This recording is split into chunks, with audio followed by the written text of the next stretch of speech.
සුබ නවවසරක් ප්‍රාර්ථනා කරනවා මාධ්‍යවේදී ඔබ සියලු දෙනාටම අවුරුද්දෙන් පස්සේ අද පළවෙනි මාධ්‍ය සාකච්ඡාව සමග ජන බලවේගයේ විදිහට අපි ඔබ හමු වෙන විශේෂයෙන්ම අපි දන්නවා ඊයේ රජය විශේෂ මාධ්‍ය සාකච්ඡාවක් තිබුණා.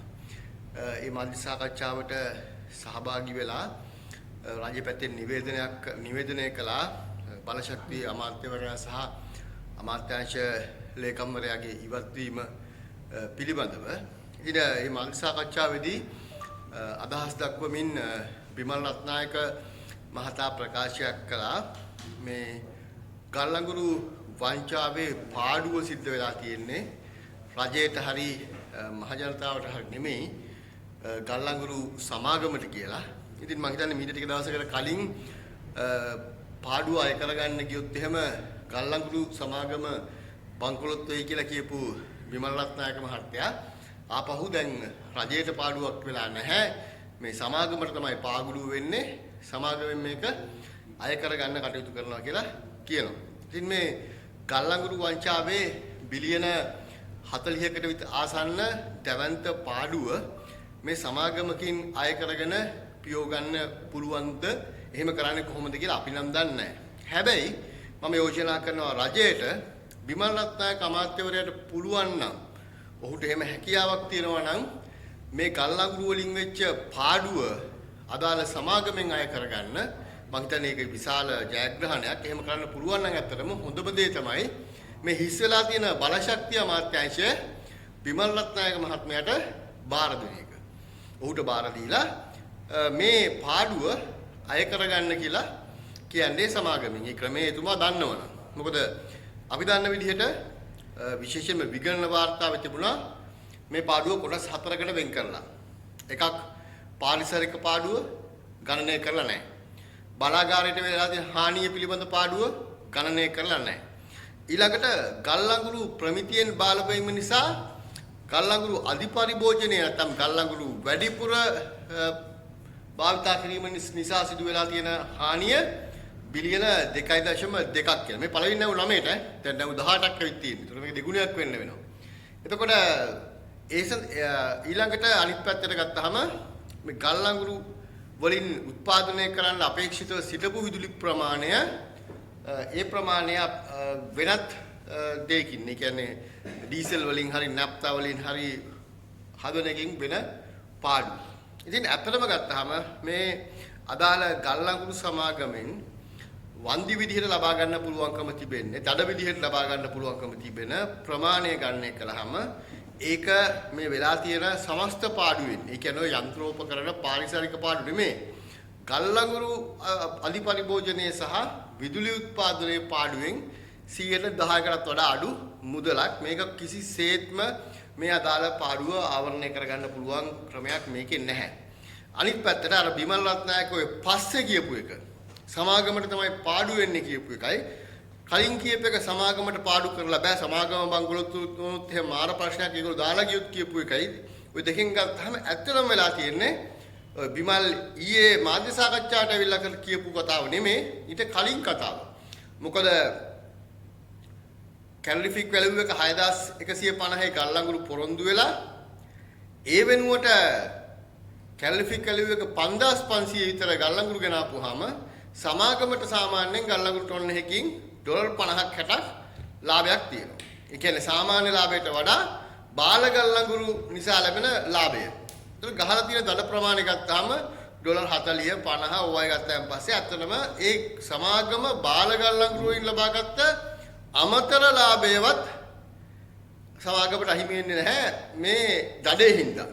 ඒ නිසා මේ රට රවට්ටන විහිළු කරන්න එපා. ඉතින් ඉස්සෙල්ලාම මම කියන්නේ විමල් රත්නායක ගල්ලංගුරු බාර ඇමතිවරයාගේ නැත්නම් බලශක්ති ඇමතිවරයාගේ පාරිශුද්ධභාවය ගැන මාධ්‍ය සාකච්ඡා කරන්න ඉස්සෙල්ලා අනුර කුමාර විසින්ම විමල් රත්නායකගේ කරන් තිබ්බ චෝදනාවක් තියෙනවා කන්ටේනර් 323 විමල් තාම Tamanට එල්ලෙච්ච කන්ටේනර් 323 චෝදනාවෙන් නිදහස් වෙලා නැහැ.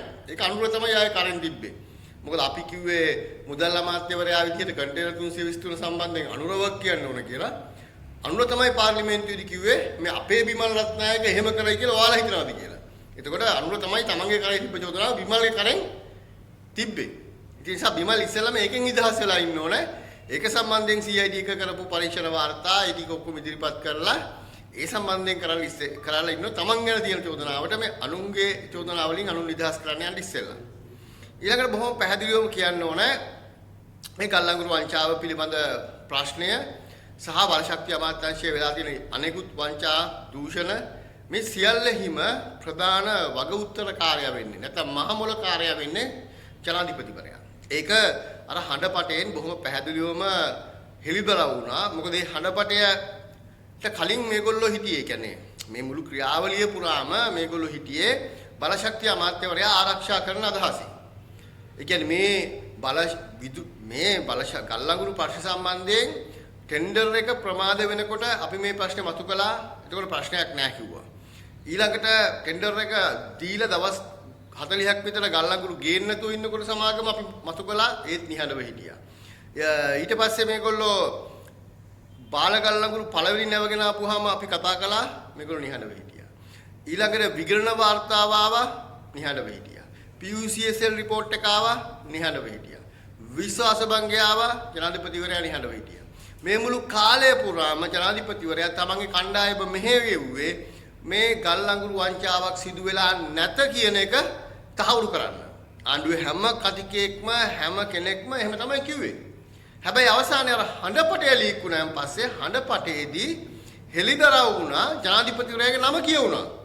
හඬපටයේදී ලංකා කෝල්ලකේ සභාපතිවරයා කියනවා. සභාපතිවරයාම විසින් පිළිගත්ත එක ඔහුගේ හඬපටයක් කියලා ඔහු කියනවා.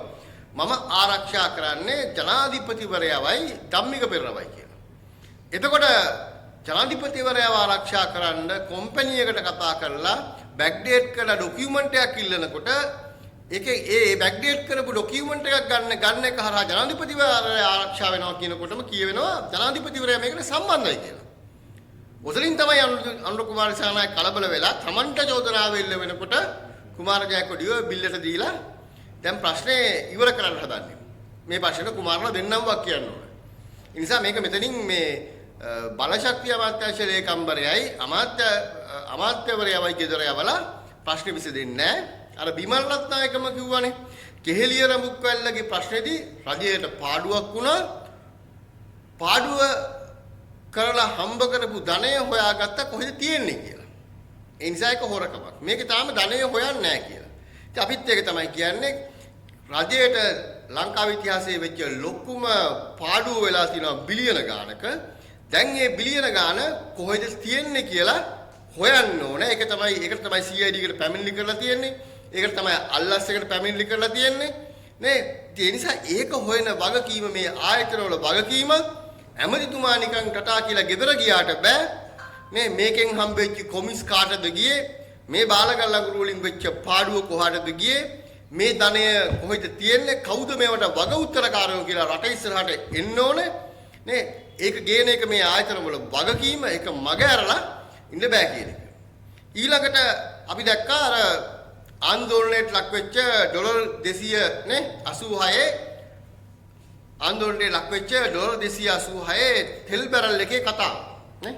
දැන් මේ තෙල් බැරල් එක සම්බන්ධයෙන් HSBC එකේ CEO ගේ පැත්තෙන් සඳහන් කිරීමක් කළාම මුලින්ම නිවේදනයක් දැම්ම අස්තර නැති නිවේදනයක් සභාපතිවරයා සිපෙට්කෝ එකේ අපි අරන් තියන්නේ අපි ක්‍රූඩ් ඔයිල් අරන් තියන්නේ 112ට කියලා නේ.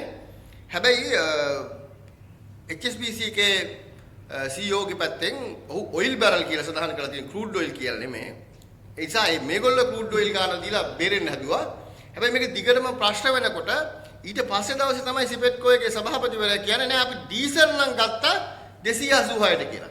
පළවෙනි දවසේ මේ 286 කියන ඉලක්කම කියද්දිම සිපෙට්කෝ එකේ කැමරට මතක් වෙන්න ඕනේ අනිවාර්යයෙන්ම මේ කියන්නේ ඩීසල් බැරල් එක ගැන කියලා. පළවෙනි දවසේ මේක කිව්වේ නෑ. එතකොට 286ට ඩීසල් ගත්තා නම් ඒ කියන්නේ ඒ මුදලට ඩීසල් අරගෙන ගත්තාන් පස්සේ ලංකාවේ ඩීසල් ලිටර එක මිල රුපියල් 550 පයින්නවා. රුපියල් 550 පයින්නවා. එතකොට ආණ්ඩුව මේක දන්නවා. ආණ්ඩුව මේක දන්න හින්දා තමයි කියන්නේ ලෝක වෙළඳ පොලේ තෙල් මිල අඩු වුණත් නැත්නම් යුද්ධය ඉවර වුණත් තව සෑහෙන කාලයකට තෙල් මිල වැඩි කරන්න වෙනවා කියලා නලින්ද ජයතිස්ස කියන්නේ. ඒ කියන්නේ ඔය HSBC එකේ CEO ගේ පැත්තෙන් ඔය ප්‍රකාශ වෙන්න දවස් දෙකකට විතර කලින් තමයි නලින්ද කියන්නේ තෙල් මිල තව වැඩි කරන්න වෙනවා කියලා. ඒ කියන්නේ නලින්දලා කලින්ම දැනන් හිටියා මේවා ගත්තේ මේ ගානට කියලා මේක කොලේ වහලා මේක හංගලා තිබුණේ. දැන් මේක එළියට ඇවිල්ලා තියෙනවා. දැන් මේ 286 දැන් විමල් රත්නායක කියනවා තෙල් හිග වෙන හින්දා කළු කඩෙන් හරි තෙල් ගේන්න කිව්වා කියලා. දැන් මේ ප්‍රශ්නේ ලෝකෙටම බලපාව ප්‍රශ්නයක් නේ යුද්ධය කියන එක. ඉතින් ලෝකයේ හැම රටක්ම තෙල් මිල දී ගත්තා.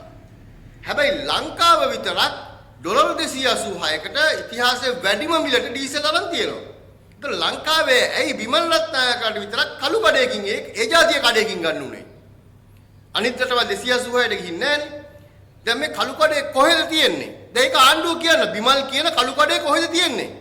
කවුද මේ 286ට තෙල් ලංකාවට ගෙනාවු සමාගම මොකක්ද? නේ ඒගොල්ලෝ මේක තෙල් බැරල් එක කීයටද ගත්තේ? ප්‍රීමියම් එක කීයද? කාටද කොමිස් එක ගියේ කියලා දැන් ආණ්ඩුව කියන්න ඕනේ. ආණ්ඩුවෙන් දුන්නද? දැක්ම කළු කඩෙන් ගත්තා කියලා විමල් කියනවනේ. එහෙනම් කාගේද මේ කළු කඩේ? කාටද මේකේ කළු කඩයක් කියන ජාවාරම? කවුද ජාවාරම කළේ? ඒක කියන්න ඕනේ. නැතුව නිකන් මේ තෙල් හිග වෙන හින්දා අපි මෙහෙම කළා වගේ බයිලා කතා කියලා හරියන්නේ නැහැ. මොකද හේතුව අපි හොයලා බැලුවා දැන් ඩීසල් බැරල් එක මිල ඔය කාලේ කියන්නේ යුද්ධය පවතින කාලේ සිංගප්පූරු වෙළඳපොලේ තිබිලා තියෙන ඇවරේජ් එක ඩොලර් 190 විතර. දැන් ඔය ලංකාව ගෙනාව කියන්නේ අප්‍රේල් 2 වගේ මට මතක අප්‍රේල් 2 තිබිලා තියෙන 194ට විතර. වැඩිම මිල තිබිලා තියෙන්නේ අප්‍රේල් 6 වෙනිදා 212ට. එතකොට මීට කලින් දැන් මීට කලින් සාමාන්‍යයෙන් ඔය තෙල් බැරල් එක ප්‍රීමියම් එකේ තිබුණේ 3.50ක් විතර ඩොලර්. මේ යුද්ධෙත් එක්කම එක 35ට 36ට වැඩි වුණා. අපි කියමුකෝ 40ක් තිබ්බ කියලා ප්‍රීමියම් එක. වැඩිපුරක් දාලා 40ක් තිබ්බත් 212ට ගත්තත් කීයද වෙන්නේ? 252යි.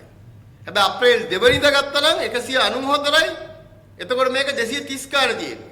එතකොට මෙතන පැහැදිලිවම බැරල් එක තෙල් බැරල් එක ඩොලර් 20ක ඉඳන් 40 විතර වෙනකන් අපි හරියට දන්නේ නැහැ ගත්ත දිනේ අනම්මනම් කියනවනේ ગેප් එකක් තියෙනවා. දැන් මේක පොඩි ගාණක් නෙමෙයි. ඔබ දන්නවා මේ තරම් විශාල දැවැන්ත යුද්ධයක් දවස් 40 ගානක යුද්ධයක් වෙලා ඉරානයට එරෙහිව ඊශ්‍රායලය සහ ඇමරිකාව ප්‍රහාර දීලා ඒ ප්‍රහාර වලින් වෙච්ච හානිය නැවත අත්පත් කර ගැනීම සඳහා ඉරානය කියනවා අපිට ගාස්තුවක් අය කරන්න දෙන්න හොමුස් සමුද්‍ර සංධියදී කියලා. ඔවුන් ඉල්ලපු ගාස්තුව කීයද බොරතෙල් බැරල් එකකින්? ඉරානයට මේ යුද්ධයෙන් වෙච්ච සමස්ත හානිය වළක්ව ගන්න ඔවුන් බොරතෙල් බැරල් එකකින් ඉල්ලනවා හොමුස් සමුද්‍ර සංධිය හරහා යනකොට ඩොලර් 2ක් දෙන්න කියලා. ලංකාව ඉරාන යුද්ධෙන් මෙහෙම ආකට් එක වැඩි වුණා කියලා ඉවරලා මෙහෙ ඩොලර් 40ක් 50ක් තෙල් බැරල් එකක් ගහනවා. එතකොට ඉරානයේ තෙල් බැරල් එකකින් ඩොලර් 2ක් ගන්න බෝම්බ ගහලා විනාශ වෙච්ච රට හදන්න. ලංකාව තෙල් බැරල් එකකින් ඩොලර් 50ක් විතර සාක්කුවේ දාගෙන තියන්නේ මොකක් හදන්නද? ලාල් කාන්තගේ වගේ තව මාලිගාවක් හදන්නද? නේ මොකක් හදන්නද? පැලවත් කැටෙන්න දාගන්නද? නැත්නම් මේව කොහාටද ගියේ? අන්න ඒ කොහාටද ගියේ කියන එක විමල් රත්නායකලා හරියට කියන්න ඕන. ඒ නිසා මේ දිගින් දිගටම මේ සිද්ධ වෙන වංචා ටික මාධ්‍ය සාකච්ඡා තියලා ඊළඟට මේ වංචා ටික කවුරු හරි ඇමති කෙනෙක් ඉල්ලාස් කරලා ඊටත් වඩා මේ වැඩේ හොඳට කරන්න පුළුවන් ඇමති කෙනෙකුයි ලේකම් කෙනෙකු හොඳට කියන එකෙන් අදහස් කරන්නේ මේ වෙච්ච වංචා දූෂණ ටික ඒ විදිහටම කරගෙන යන්න පුළුවන් ඇමති කෙනෙකුයි ලේකම් කෙනෙකුයි දාලා මේ ප්‍රශ්නේ විසඳන්න බෑ. ඒ නිසා පැහැදිලිවම මේකේ මහ මොලකාරයෙක් ඉන්නවා. ඒක තමයි අර හඬපටෙන් එළියට ආවේ. ඉතින් ඒ නිසා මේකේ මේ වගකීම පැහැදිලිවම කුමාරලා එක්කෙනෙක් නෙමෙයි කුමාරලා දෙන්නම ගන්න ඕනේ. මේ ආණ්ඩුව ආපු දවසේ සිට සිද්ධ වෙච්ච හැම බරපතල වංචාවකටම කන්ටේනර් 333ට මේ හැම එකටම CID එකේ පැමිණිලක් දානවා කියනවා, කමිටුවක් දානවා කියනවා. හැබැයි මේ එකක්වත් අඩියක්වත් ඉස්සරහට ගිහින් නැහැ. නිසා මේ සියල්ල වගකීම ජනාධිපතිවරයා විසින් බාර ගන්න ඕන කියන එක අනිවාර්යයෙන්ම මේ වෙලාවේ සමගි ජන බලවේගයේ විදිහට අපි කියනවා.